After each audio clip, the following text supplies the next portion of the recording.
அனைவருக்கும் வணக்கம். தனுசு ராசினியர்களுக்கு நிகழ்ந்து கொண்டிருக்கும் ஜனவரி மாதம் 28/1/2025 முதல் அடுத்த 4 மாதங்கள் உச்சம் பெறும் சுக்கிரனால் புரியாத யோக பலன்கள் கிடைக்கக்கூடிய ஒரு தருணமா இக்காலகட்டம் அமைஞ்சிருக்குதுங்க. அந்த வகையில தனுசு ராசினியர்களுக்கு என்ன மாதிரியான நன்மைகள் எல்லாம் ஏற்பட இருக்கு, கிரக நிலைகளின் ரீதியாக அமையிருக்கும் சாதகங்கள் என்ன, பாதகங்கள் என்ன, மேலும் என்ன மாதிரியான முன்னேற்றங்கள் எல்லாம் உங்களுடைய வாழ்வில் ஏற்பட இருக்கு, குறிப்பா இத்தருணங்கள்ல கிரகங்களுடைய சஞ்சார நிலைகள் என்ன என்று பார்க்கும்போது கும்பராசியில் சனி பகவானோடு இணைந்து சஞ்சரித்து தன வசிய யோகத்தை ஏற்படுத்தி வந்த சுக்கிர பகவான் 28/1/2025 மீன ராசிக்கு பயிற்சியாகி அங்கு உச்சம் பெறுகிறார். இதன் காரணமாக தனுசராசினியர்களுடைய வாழ்வில் குடும்ப சூழ்நிலை ரீதியாக உத்தியோகம், தொழில், வியாபாரம், கலைத்துறை, அரசியல் துறை, மாணவ மாணவிகள், விவசாய துறையினர், பெண்மணிகள் என அனைவருக்குமே என்ன மாதிரியான முன்னேற்றங்கள் எல்லாம் ஏற்பட இருக்கு என்பது குறித்தான முழுமையான பதிவு தான்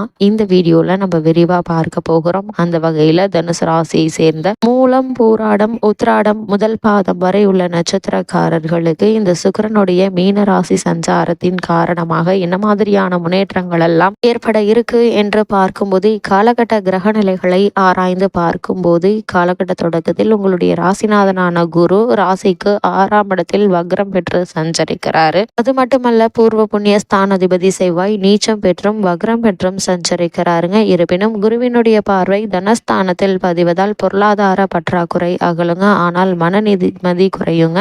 எதையும் திட்டமிட்டு செய்ய இயலாத திடீர் திருப்பங்கள் உங்களுடைய வாழ்வில் ஏற்படக்கூடிய ஒரு தருணமா இந்த சுக்கிர பயிற்சி அமையிருக்கு. உடல் நலத்தில் கொஞ்சம் கவனம் தேவைங்க. அது மட்டும் இல்லாம சொத்துக்களாலும் சொந்தங்களாலும் பிரச்சனைகள் தோன்றி மறைவதற்கான வாய்ப்புகள் அதிகம் இருக்கு என்பது கிரகநிலைகள் அறிவுறுத்துது. அது மட்டும் இல்லாம மீன ராசிக்கு பயிற்சியான சுக்கிரன் இந்த காலகட்டங்கள், அதாவது கிட்டத்தட்ட இந்த 4 மாதங்கள் வக்ரகதியிலும் முன்னோக்கியும் பின்னோக்கியும் பயிற்சி ஆவதால இந்த காலகட்டம் முழுவதுமே பலம் பெற்றே சஞ்சரிக்கிறாரு. இதன் காரணமாக தனுசு ராசினியர்களை பொறுத்த வரைக்கும் மீன ராசிக்கு செல்லும் சுக்கிரன் அங்கு உச்சம் பெறுவது என்பது அவ்வளவு நல்லதில்லைங்க. மிக மிக கவனத்தோடு செயல்பட வேண்டிய ஒரு நேரமா தான் இக்காலகட்டம் அமைஞ்சிருக்குதுங்க. உத்தியோகத்தில் சில பிரச்சனைகள் வருவதற்கான வாய்ப்புகள் அதிகம் இருக்குது. இடமாற்றம் திருப்தி அளிக்காதுங்க. வருமானம் 1 மடங்கு வந்தால் செலவு 2 மடங்காக இருக்குங்க. ஆடம்பர செலவுகள் அதிகரிப்பதற்கான வாய்ப்பு அதிகம் இருக்குது. அதே போல் உங்களுடைய அலைச்சலுக்கேற்ற ஆதாயம் கிடைக்காதுங்க. வெளிநாட்டில் இருப்பவர்கள் அங்கு நீடிக்க இயலாத சூழல் உருவாகும். சுக்கிரனுக்குரிய சிறப்பு வழிபாடுகளை மேற்கொண்டால்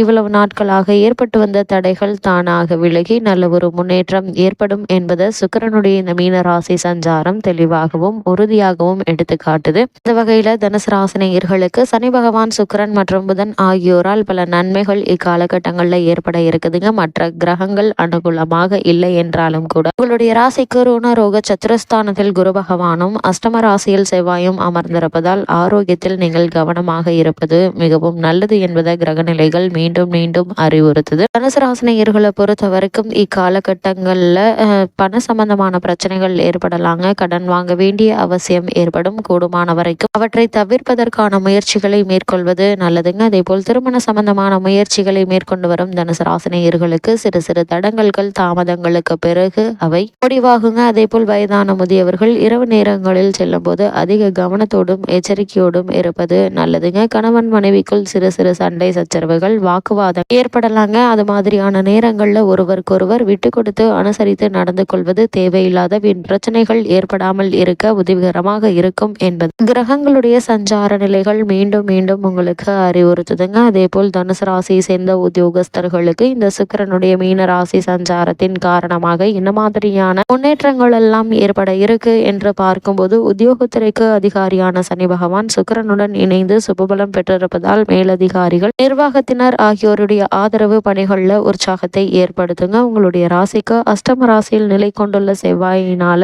பணிச்சுமை சக்திக்கு மீறியதாக இருக்குங்க. அது மட்டும் இல்லாம உங்களுடைய உழைப்புக்கு ஏற்ற கூலியை பெற்று தருவாருங்க சனி பகவான். அர்த்தாஷ்டக ராகு நடைபெறுவதால் வெளியூர் பயணங்களின் போது எச்சரிக்கையாக இருப்பது நல்லது. உங்களுக்கு கொடுக்கப்பட்ட பணிகளை நீங்களே உங்களுடைய மேற்பார்வையில் செய்து முடிப்பது நல்லதுங்க. அவற்றை வேறு யாரிடமும் ஒப்படைக்க வேண்டாம். அப்படி ஒப்படைக்கும் போது உங்களுடைய பெயருக்கு அவப்பெயர் ஏற்படுவதற்கான சாத்தியக்கூறுகள் ஏற்படும் என்பதை கிரகநிலைகள் மீண்டும் மீண்டும் அறிவுறுத்தது. அதனால் கவனமாகவும் எச்சரிக்கையாகவும் இருப்பது அவசியம் என்பதை கிரகங்களுடைய சஞ்சார நிலைகள் மீண்டும் மீண்டும் அறிவுறுத்ததுங்க. அதே போல் தனுசு ராசியை சேர்ந்த தொழில் மற்றும் வியாபாரம் செய்பவர்களுக்கு இந்த சுக்கிரனுடைய மீன ராசி சஞ்சாரத்தின் காரணமாக என்ன மாதிரியான நன்மைகள் எல்லாம் ஏற்பட இருக்கு என்று பார்க்கும்போது வர்த்தகத்துறையும் சனி பகவானுடைய ஆதிக்கத்தில் தாங்க இருக்கு. சந்தையில் போட்டிகள் கடுமையாக இருக்குங்க. அவற்றை திறமையுடன் சமாளித்து லாபம் பெறுவீங்க. உற்பத்தியை அதிகரித்துக் கொள்ளலாம் என்பதை சுக்கிரன் சனி பகவானுடைய கூட்டு சேர்க்கை எடுத்துக்காட்டுதுங்க. வங்கி மற்றும் நிதி நிறுவனங்களுடைய ஆதரவு உதவியை கிடைக்குங்க. ஏற்றுமதி துறையினருக்கு வெளிநாடுகளிலிருந்து புதிய ஆர்டர்கள் கிடைப்பதற்கான வாய்ப்புகள் இருக்குது. வரவேண்டிய பாக்கிகள் வசூலாகும் என்பதை கிரகங்களுடைய சஞ்சார நிலைகள் தெளிவாகவும் உறுதியாகவும் எடுத்துக்காட்டுதுங்க. தனுசு ராசியை சேர்ந்த கலைத்துறையினரை பொறுத்த வரைக்கும் சனி பகவான்